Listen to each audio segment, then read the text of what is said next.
ونصلي ونسلم على رسوله الكريم أما بعد فأعوذ بالله من الشيطان الرجيم بسم الله الرحمن الرحيم إن عدة الشهور عند الله 12 شهرا في كتاب الله آمنت بالله صدق الله العظيم وبلغنا رسوله النبي الكريم الأمين ونحن على ذلك لمن الشاهدين والشاكرين والحمد لله رب العالمين. قال الله تبارك وتعالى في شان حبيبه مخبرا وآمرا إن الله وملائكته يصلون على النبي يا أيها الذين آمنوا صلوا عليه وسلموا تسلیما. محبت کے ساتھ درود پاک پڑھ لیں.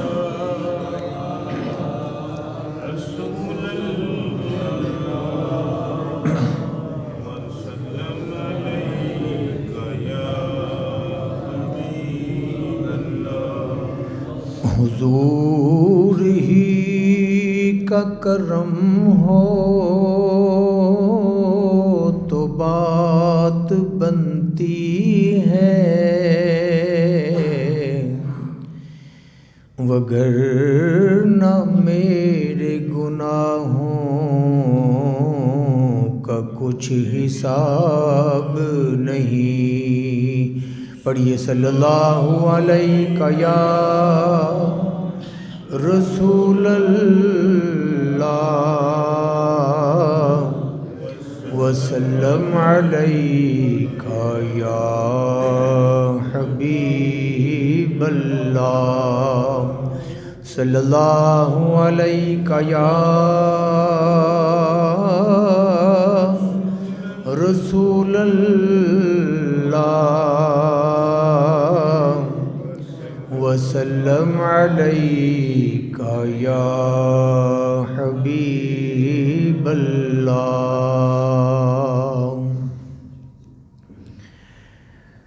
حبیب خدا کا نظارہ کروں میں دل و جان ان پر نثارہ کروں میں. حبیب خدا کا نظارہ کروں میں دل و جان ان پر نثارہ کروں میں. میرا دین و ایمان فرشتے جو پوچھیں میرا دین و ایمان فرشتے جو پوچھیں تمہاری جانب اشارہ کروں میں تمہاری جانب اشارہ کروں میں. حبیب خدا کا نظارہ کروں میں دل و جان ان پر نثارہ کروں میں. حمد و صلات کے بعد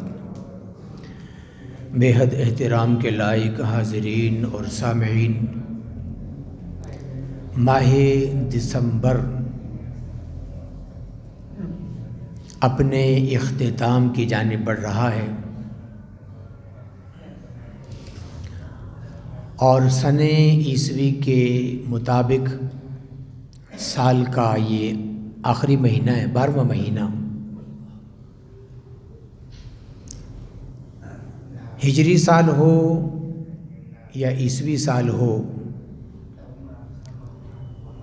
قرآن مجید فرقان حمید کی تعلیم کے مطابق سال کے اندر 12 مہینے ہوتے ہیں۔ ان عدت الشہور عند اللہ 12 شہرا فی کتاب اللہ، مہینوں کی گنتی اللہ کی کتاب میں 12 ہے۔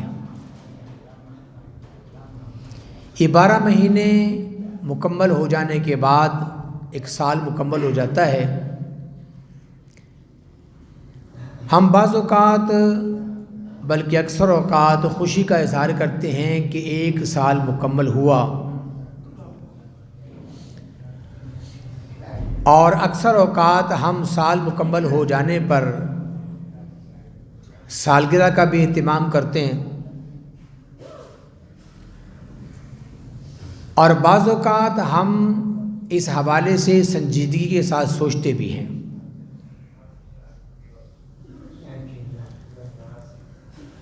میرے خیال میں خوش ہو جانا اس سے کہیں زیادہ اس بات پہ سوچنا کہ ہماری زندگی کا ایک اور سال ختم ہو چکا، ایک سال کی مزید مہلت سے ہم نے فائدہ اٹھا لیا۔ لہذا سوچنا یہ چاہیے کہ اس سال کے اندر ہم نے کیا کمایا اور کیا گنوایا۔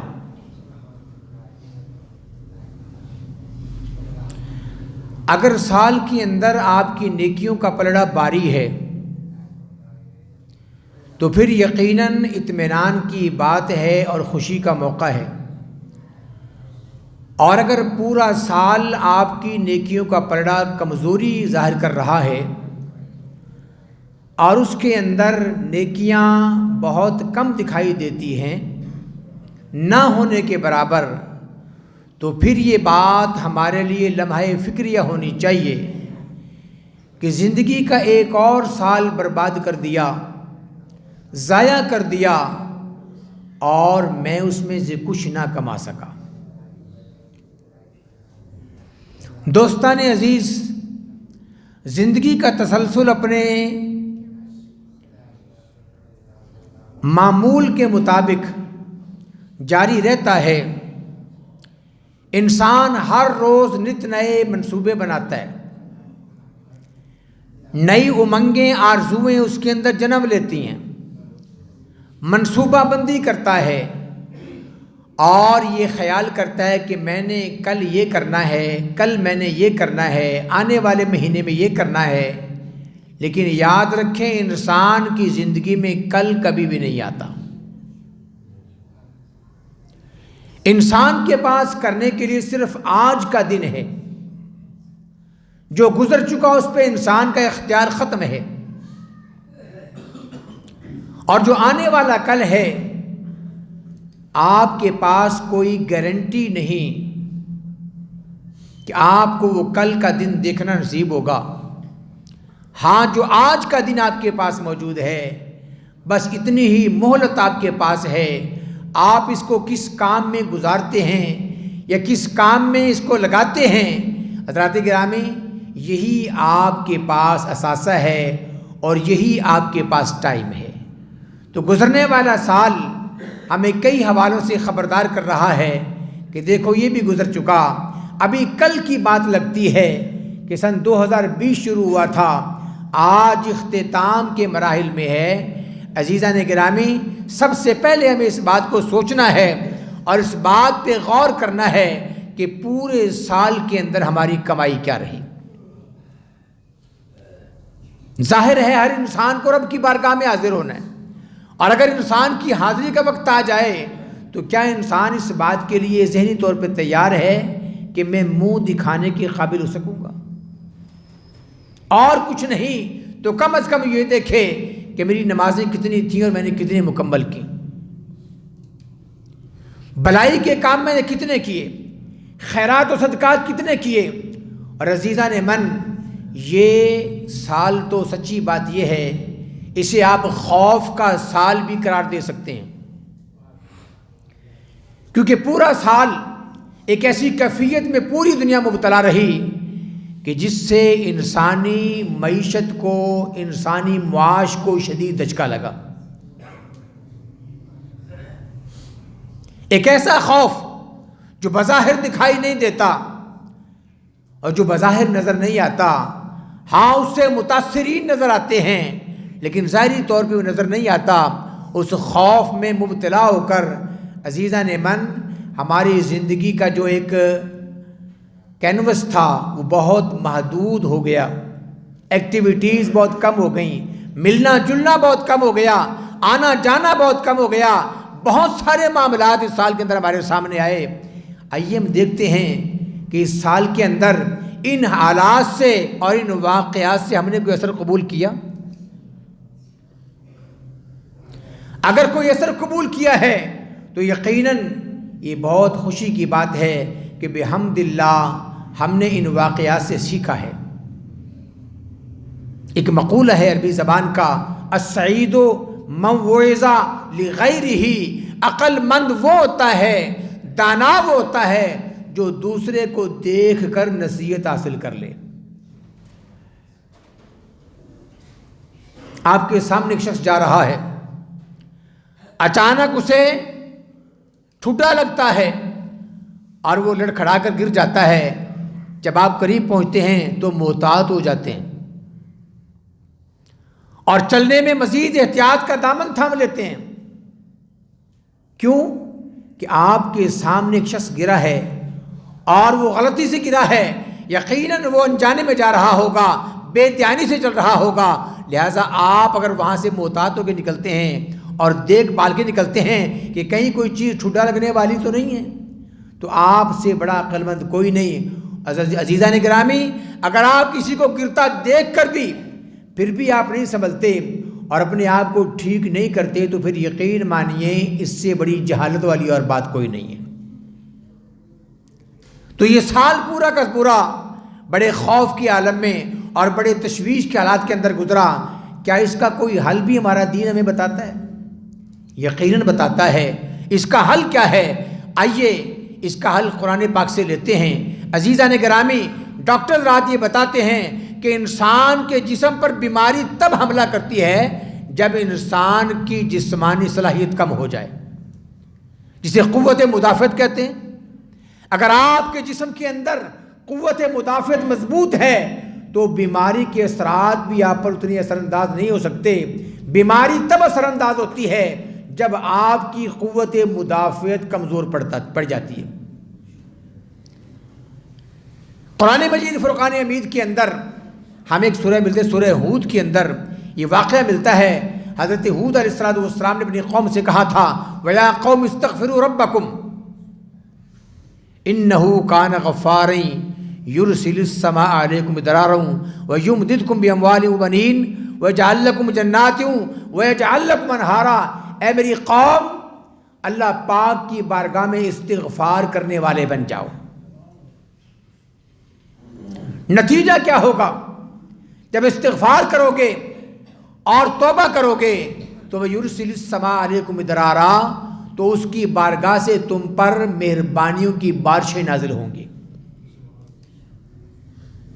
کرم نوازیوں کے دروازے کھول دیے جائیں گے، معیشت مستحکم ہوگی۔ جب معیشت مستحکم ہوگی تو حضرات گرامی انسان کا نظام حیات بھی ٹھیک ہوتا چلا جاتا ہے۔ معیشت غیر مستحکم ہو جائے تو بہت سارے وسوسے انسان کو گھیر لیتے ہیں۔ بنیادی چیز انسان کی زندگی کے لیے وہ معیشت کا استحکام ہے۔ معیشت آپ کی مستحکم ہے تو یقین مانیے آپ ذہنی طور پر، جسمانی طور پر مضبوط سے مضبوط ہوتے چلے جاتے ہیں۔ اور معیشت کے استحکام کا طریقہ قرآن کیا بتا رہا ہے؟ پہلی بات بتائی، وَيَا قَوْمِ اسْتَغْفِرُوا رَبَّكُمْ، اے میری قوم رب کی بارگاہ میں استغفار کرنے والے بن جاؤ، رب کی بارگاہ میں معافی مانگنے والے بن جاؤ۔ پہلا کام رب کی بارگاہ میں معافی مانگنا ہے، وَتُوبُوا إِلَى اللَّهِ، اور دوسرا کام رب کے ساتھ اپنے تعلقات کو استوار کر لینا۔ جو تعلقات بگڑے ہوئے ہیں، جو تعلقات خراب ہو چکے ہیں، ان تعلقات کو اثر نو استوار کر لینا اور رب کی بارگاہ کے اندر انسان حاضر ہو جائے۔ عزیزان من، کبھی کبھی خیال آتا ہے کہ یار کس منہ سے اس کو منہ دکھائیں گے ہم، اور ہمارے پلے ہی کوئی چیز نہیں، ہمارے پاس تو چیز ہی کوئی نہیں، کس منہ سے اس کی بارگاہ میں حاضر ہوں؟ تو اس بات کو ذہن میں رکھیے کہ میرے رب کا فرمان ہے، حدیث پاک میں یہ بات ملتی ہے کہ اللہ بندے پر 70 ماؤں سے بڑھ کر محب ہے۔ جتنا کوئی ماں پیار کر سکتی ہے اپنے بچے سے، اللہ 70 درجے بڑھ کر اپنے بندے سے پیار کرتا ہے۔ عزیزان گرامی، حضرت سیدی داتا گنج بخش رحمۃ اللہ تعالیٰ علیہ، آپ نے بڑی کمال کی بات لکھی ہے۔ فرماتے ہیں کہ ایک بندہ رب کی بارگاہ میں اسے خیال آیا کہ یار بڑا نالائق ہے، زندگی ساری برباد کرتی، اتنے سال گزر گئے اور تو برائی کا راستہ چھوڑنے کو تیار نہیں۔ بالآخر دل میں خیال آیا، رب کی بارگاہ میں حاضر ہوا، اور رب کی بارگاہ میں حاضر ہونے کے لیے آپ کو کسی مقام پہ بھی جانے کی ضرورت نہیں۔ گھر میں ہو تو آپ حاضر ہو سکتے ہو، بازار میں ہو تو حاضر ہو سکتے ہو، جنگل میں ہو تو حاضر ہو سکتے ہو، بستر پہ ہو تو حاضر ہو سکتے ہو، مسجد میں ہو تو حاضر ہو سکتے ہو۔ عزیزان من، کسی خاص مقام پہ جانے کی ضرورت نہیں، رب کی بارگاہ میں سر جھکا دیں اور کہیں کہ میرے مالک مجھ سے غلطی ہوگی، معافی عطا فرما دیں۔ پہلا کام استغفروا ربکم، اپنے رب سے معافی مانگ لینا۔ عزیزان من، اس نے معافی مانگی، وتوبوا الی اللہ، اور رب کی بارگاہ میں توبہ کی، کچھ عرصے اس توبہ پر قائم رہا، جو برائیاں کرتا تھا ان کے قریب نہ جاتا۔ انسانی مزاج ہے، کچھ عرصے کے بعد پھر سے ذہن کے اندر وسوسے آئے اور شیطانی حملہ اس پہ کارگر ثابت ہوا، نفس کے تقاضے غالب آ گئے اور پھر سے توبہ توڑ دی۔ اب شرمسار ہے، شرمندہ ہے، یار پہلے توبہ کی تھی، پکا وعدہ کیا تھا، اب پھر سے توبہ توڑ بیٹھا ہوں۔ عزیزان من، لیکن دل میں خیال آئے کہ اللہ تو مہربان ہے، مجھے پھر سے رب کی بارگاہ میں رجوع کرنا چاہیے، استغفار کرنا چاہیے، توبہ کرنی چاہیے۔ پھر سے توبہ کی، عزیزان من کچھ عرصے قائم رہا، اس کے بعد پھر توبہ توڑ بیٹھا۔ جب چند مرتبہ ایسا ہوا تو اب ہمت نہیں پڑ رہی، دل میں خیال ہے کس منہ سے اپنے رب کی بارگاہ میں توبہ کروں۔ اتنا نالائق کہ بار بار توبہ کرتا ہوں، وعدہ کرتا ہوں، پھر توڑ دیتا ہوں۔ اور جب یہ مایوسی کا خیال اس کے ذہن میں آیا کہ مجھے رب کی بارگاہ میں اب نہیں جانا چاہیے، تو ذات گرامی غیر سے آواز کیا آتی ہے، اے میرے بندے، تو نے غلطی کی، پھر توبہ کی، ہم نے تیری توبہ قبول کر لی۔ تو نے پھر توڑ دیا، پھر توبہ کی، ہم نے پھر تیری توبہ قبول کر لی۔ تو نے پھر غلطی کی، پھر توبہ کو توڑ دیا، پھر بھی ہم نے تیری توبہ قبول کر لی۔ اللہ اکبر، اب بھی مایوس ہو کے تو بیٹھا ہے، ہماری رحمت کا دروازہ بھی کھلا ہوا ہے۔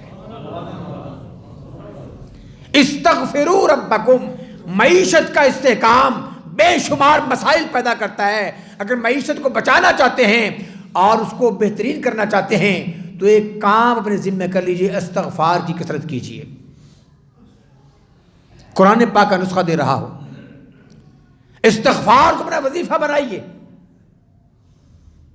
عزیزان گرامی، اور دوسری چیز، توبوا الی اللہ، رب کی بارگاہ میں توبہ۔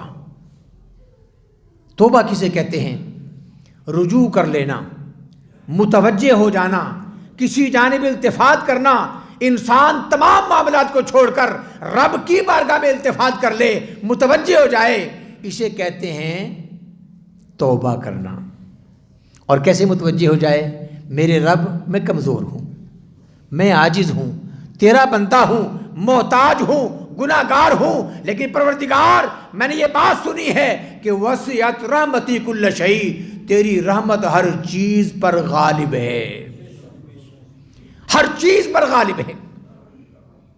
اس کا غضب بھی ہے، اس کے دیگر بھی اس کی صفات ہیں، لیکن جو چیز غالب ہے، اس نے خود فرمایا وسعت رحمتی کل شیء، میری رحمت ہر چیز پر غالب ہے، یہ خیال لے کر اس کی بارگاہ میں حاضر ہو اور پھر اس بات کو ذہن میں لائے کہ رب نے خود فرمایا ہے یا عبادی الذین اسرفوا علی انفسہم لا تقنطوا من رحمت اللہ، اے میرے وہ بندو جو اپنی جانوں پہ ظلم کر بیٹھے ہو، کبھی بھی میری رحمت سے نا امید۔ اللہ اکبر، اللہ اکبر۔ یاد رکھیں بھائیو، اللہ کی رحمت کو بہانا چاہیے، اللہ کی رحمت کو بہانا چاہیے۔ تو ہاتھ ہلانے والا بن، تو قدم اٹھانے والا بن۔ جب تو قدم اٹھاتا ہے، ہاتھ ہلاتا ہے، ابھی نیت کرتا ہے رب کی مہربانیاں پہلے تیرے شامل حال ہو جاتی ہیں۔ ابھی نماز نہیں پڑھی، نماز کا ارادہ ہے، تیاری کر رہا ہے، آپ کا نامہ اعمال کھل گیا اور نیکیاں اس کے اندر جاری ہونا شروع ہو گئی۔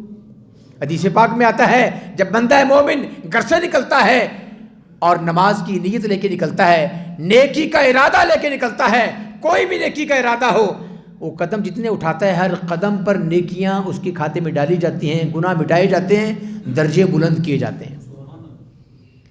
کچھ صحابی کنبہ حضور کی بارگاہ میں حاضر ہوا، یا رسول اللہ صلی اللہ علیہ وسلم ہم یہ چاہتے ہیں ہمارا گھر مسجد کے قریب ہو۔ ہر ایمان والے کی خواہش ہوتی ہے کہ میرا گھر مسجد کے قریب ہو تاکہ اذان سننے کا موقع ملے، نماز میں جانے کی آسانی ہو، نماز کی ادائیگی کی آسانی ہو۔ لیکن حضرات گرامی جن کے گھر دور ہیں وہ بھی اس بارے میں پریشان نہ ہو۔ عرض کی یا رسول اللہ ہم چاہتے ہیں مسجد کے ہم سایہ بن جائیں، مسجد کے قریب آگے بس جائیں۔ فرمایا کیوں؟ آقا نماز میں آسانی ہوگی، آنے جانے میں آسانی ہوگی۔ اب میں دوسرا پہلو ذکر نہیں کروں گا کہ لوگ ایسے بھی معاشرے پائے جاتے ہیں کہ جی مسجدوں دور ہونا چاہیے تاکہ وہاں پہ ہماری نیند کے اندر جو اذان ہوتی ہے نا، نیند میں خرابی پیدا ہے۔ نعوذ باللہ، میں نے اپنے گناہگار کانوں سے سنا ہے کہ جی بندہ ہارٹ پیشنٹ ہے، اس کی نیند خراب ہو جاتی ہے۔ ارے ایسے بیماری کو، ایسی زندگی کو کیا کرنا ہے جو اذان سن کر انسان کو نقصان پہنچے؟ اس سے بڑی بدبختی کیا ہوگی اور سیاہ بختی کیا ہوگی جو اذان سن کر ملول ہو جائے۔ مومن کا چہرہ تو اذان سن کے کھل اٹھتا ہے۔ تو عرض کی یا رسول اللہ صلی اللہ علیہ وسلم ہم چاہتے ہیں مسجد کے قریب گھر لے رہے۔ فرمایا نہیں، جہاں پہ ٹھہرے ہو وہیں پہ رہو، جہاں پہ ٹھہرے ہو وہیں پہ رہو۔ آپ کیا کیوں؟ فرمایا جتنے قدم اٹھا کے آتے ہو تمہیں ان پر ثواب دیا جاتا ہے، تم چاہتے ہو کہ ثواب سے محروم ہو جاؤ۔ دور ہونا بھی باعث اجر ہے، قریب ہونا بھی باعث اجر ہے۔ آپ کی نیت ٹھیک ہونا چاہیے کہ پروردگار میں تیرے گھر کے ساتھ وابستہ ہو جاؤں۔ عزیزان من، تو بات کر رہا تھا پہلی چیز استغفار ہے، اپنی معیشت کا استحکام کیجئے، اور اس کے نتیجے میں اللہ پاک کی بارگاہ میں دوسری چیز توبہ ہے۔ جب یہ دونوں چیزیں انسان کو حاصل ہوتی ہیں تو پھر رب کی مہربانیوں کے دہانے کھول دیے جاتے ہیں۔